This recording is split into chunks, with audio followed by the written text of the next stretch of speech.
There are some psychologists who would use the term Peter Pan syndrome to describe people who have difficulty entering adulthood, maintaining relationships, and managing adult responsibilities. And it's not a real diagnosis, but rather a term to describe people who tend to just not want to enter the adult life.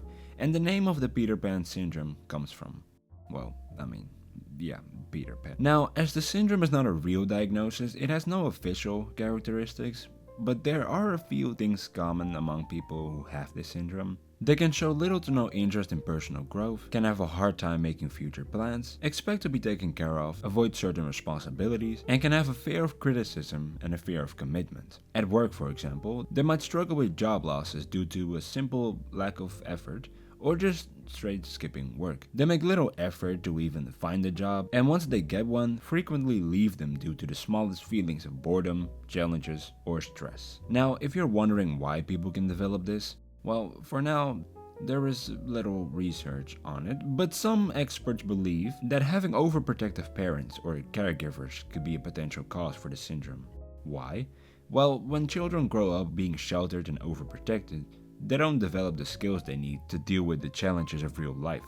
In other words, you didn't really get prepared for the real world. And another potential cause for the syndrome can be the fact that adult skills were not really being taught to you. Imagine turning 18 and suddenly you get letters from the government in your mailbox telling you stuff like, "Hey there, congratulations on becoming 18.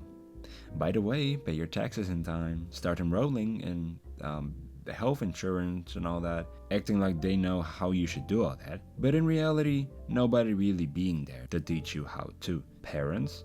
Well, you would often think so. School?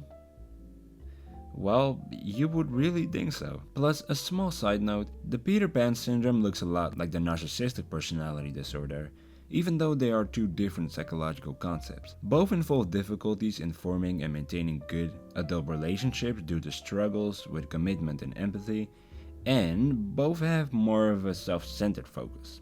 Though on this side, it's probably because of a desire to keep having personal freedom and avoid responsibility, whereas on this side, it's probably from a need for admiration and validation. Nice. Moving on, Dan Kiley is a renowned psychologist who had researched and worked with people struggling with emotional immaturity. He wrote a book called The Peter Pan Syndrome, in where he basically stated that people with this syndrome may show behaviors such as procrastination and may display narcissistic personality traits, which makes it challenging for them to have social, professional, and romantic relationships. Also, according to Kiley, the seeds of the syndrome are shown in childhood, and symptoms may start to appear around ages 11 to 12. And also, he listed the following 7 key markers of the syndrome: emotional paralysis, slowness, social challenges, avoidance of responsibility, female relationships, male relationships, and sexual relationships. And lastly, this is the actual last one, I swear, he stated that this syndrome is more common among men than women because men face more social pressure to conform to traditional masculine roles and expectations. These are his words, not mine. And so, in conclusion, you might recognize yourself in some parts of the syndrome, but just because you can sometimes see yourself in this, doesn't mean you immediately have this. But when you are 40 plus, still living in your parents' basement, having no job nor any type of career goals, not doing your own laundry nor dishes, nor make your own food, then I would say, yeah. And I think that's about it. Thank you for watching. Take care.